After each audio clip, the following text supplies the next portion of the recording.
They said the engines were dying faster than they should. Mechanics called it reckless, command called it impossible, but the pilots called it survival. It started somewhere over the mountains of eastern Afghanistan, a place where the horizon burned red every evening and the air tasted like dust and cordite. The men who flew those machines, the F-15s and A-10s, had learned something the manuals never mentioned. Sometimes you had to ruin your engine to save your brothers. The year was 2008. The war had dragged on far too long and the skies were alive with radio chatter, the hum of turbines, and the quiet, gnawing fear that one wrong move could end it all. Captain Alex "Hawk" Mercer was one of them. A pilot forged by routine missions that turned into ambushes, by orders that came too late, and by the faces of soldiers on the ground who depended on the sound of his jet slicing through the clouds. On paper, his aircraft had a range of 250 miles before refueling. In reality, Hawk could double that, because he'd learned how to push the engines beyond their limits. They called it lean burn, a trick as dangerous as it was ingenious. You'd reduce the fuel flow to the edge of flameout, run the engine hotter, leaner, almost starving it, and somehow it would keep running. But it wasn't meant to. The turbine blades would glow a dull orange, then red, then white. Sensors screamed warnings. Maintenance crews cursed when they saw the damage later. Yet when fuel ran short and ground troops were pinned, none of that mattered. Because in war, math doesn't win. Heart does. And heart doesn't care about warranty or regulations.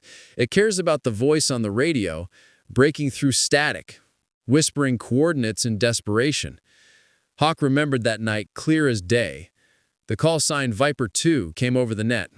An Army patrol ambushed in the Korengal Valley, surrounded and running out of ammo. He was 300 miles away, well beyond his safe return range. Protocol said he should turn back. Instead, he throttled back, adjusted his mixture, and prayed the engines would hold. For the next hour, he glided, calculated, and burned just enough fuel to stay airborne. The gauges dipped, dangerously low. The exhaust temps spiked. Every vibration felt like a death sentence. But then he saw them, the faint flicker of tracer rounds below, the chaos of small arms fire echoing in the canyon. He rolled in. The first pass scattered the insurgents.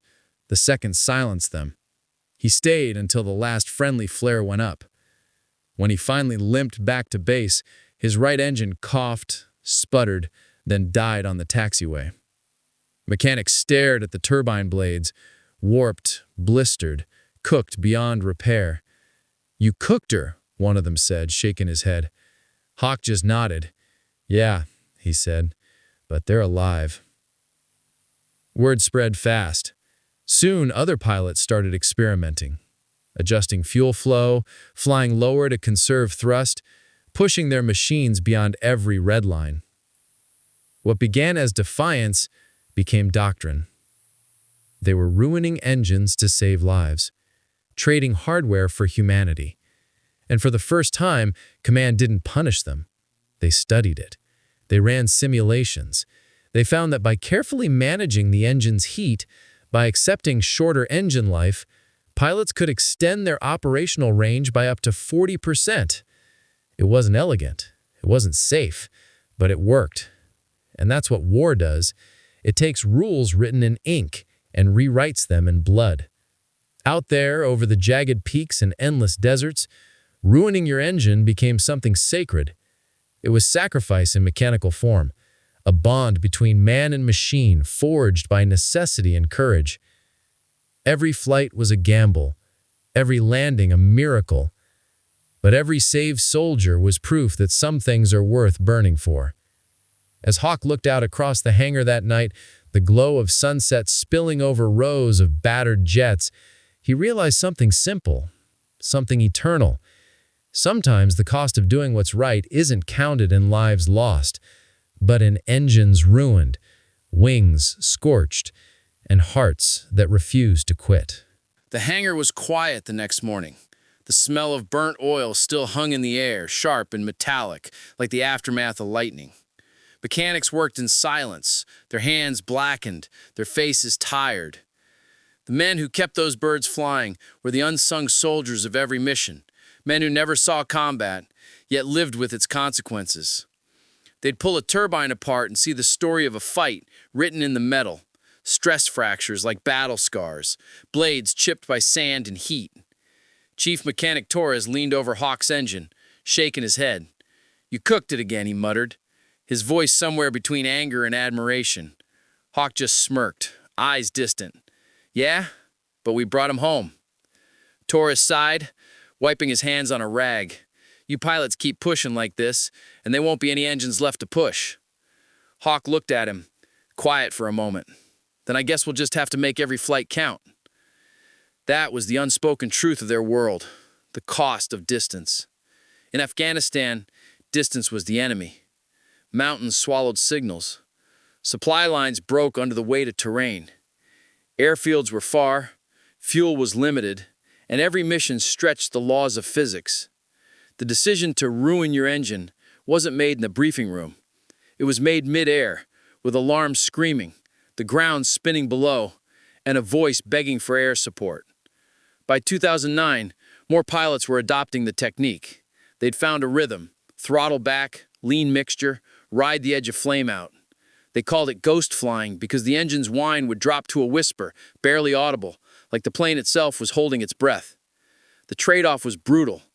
Each sortie burned through $100,000 of turbine life, but it saved a dozen soldiers who'd never have made it out otherwise. Commanders hated it at first. They saw the maintenance logs, the rising costs, the increased failure rates. But the numbers told another story. Mission success rates were up, casualties down. Every ruined engine was proof that innovation doesn't always come from a lab. Sometimes it's born in desperation. A year later, Hawk's squadron was deployed to a new forward operating base, deep in hostile territory, the kind of place maps forgot. They called it Firebase Iron Ridge, a patch of dirt surrounded by ridgelines and smoke, where every sunrise looked like the start of something terrible.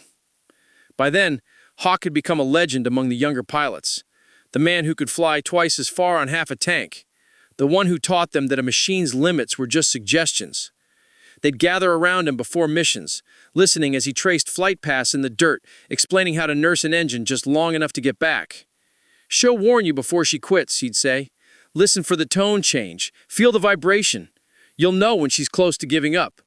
That's when you push her a little further." There was reverence in the way he spoke, not arrogance, but faith. Faith in the bond between pilot and machine, between man and machine. That bond would be tested one night when everything went wrong. A convoy en route Cobra had been ambushed, multiple casualties, pinned under RPG fire. Weather was closing in, visibility near zero. Hawk and his wingman, Callahan, scrambled with barely enough fuel to make it halfway. "We'll figure it out up there," Hawk said over the radio. It wasn't confidence, it was duty. They took off into the storm, engines howling against the wind. The world outside became a blur of gray and lightning. Every instrument flickered. Callahan's voice cracked through the static. "We're not going to make it on this burn rate." Hawk responded, steady as ever. "Then ruin it." They switched to lean burn, coaxing the turbines into survival mode. Temperature spiked, alarms blared, but the jets kept moving. When they reached the convoy, chaos erupted. Tracer rounds cutting through the night, vehicles burning, men screaming over open comms. Hawk dove through the storm, releasing flares and strafing fire. He didn't care about altitude or airspeed anymore. He was flying on instinct, fueled by something stronger than kerosene. The mission lasted 8 minutes. The damage lasted forever.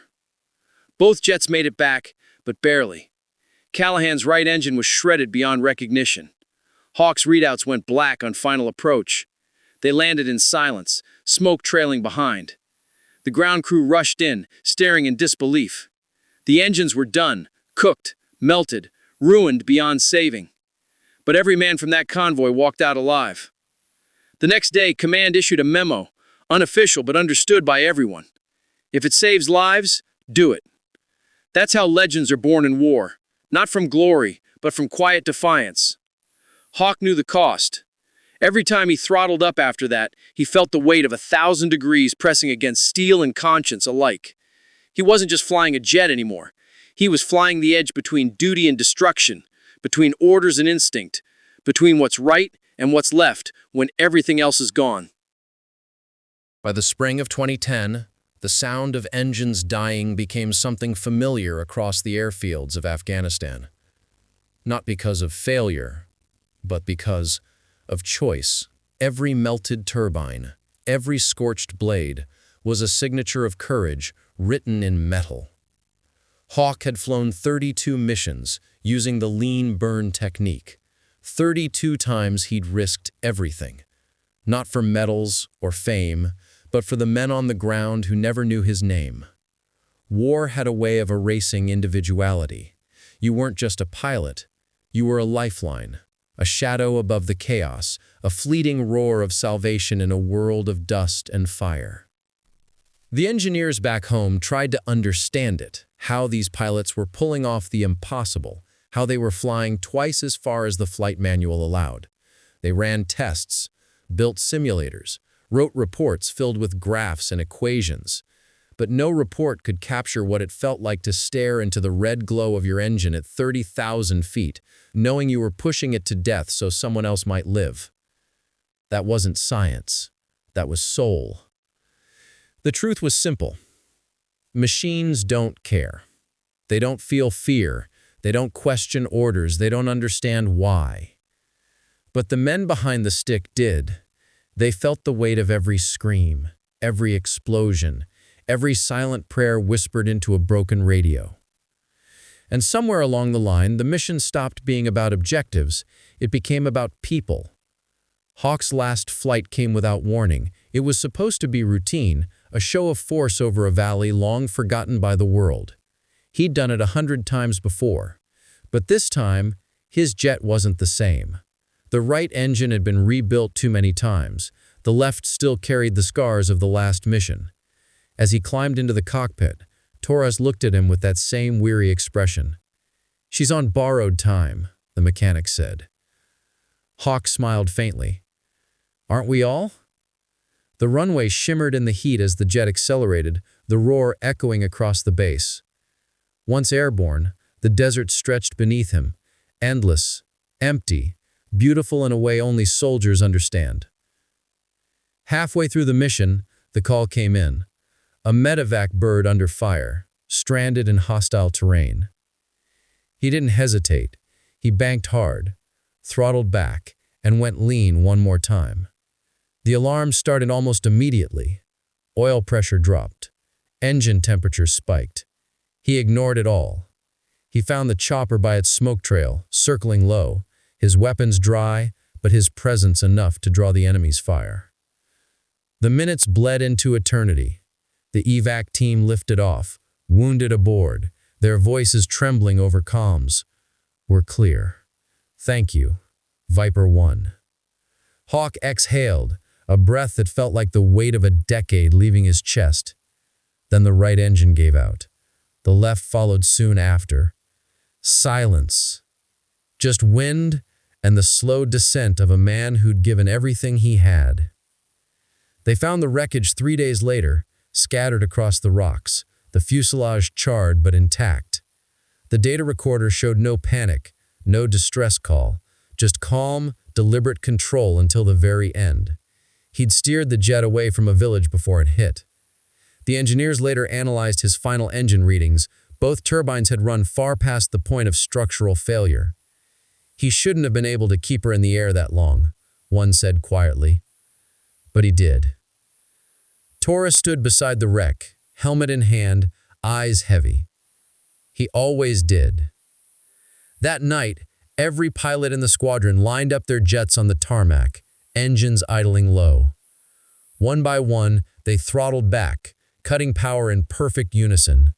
A silent salute to the man who taught them that sometimes you have to break something to protect what matters.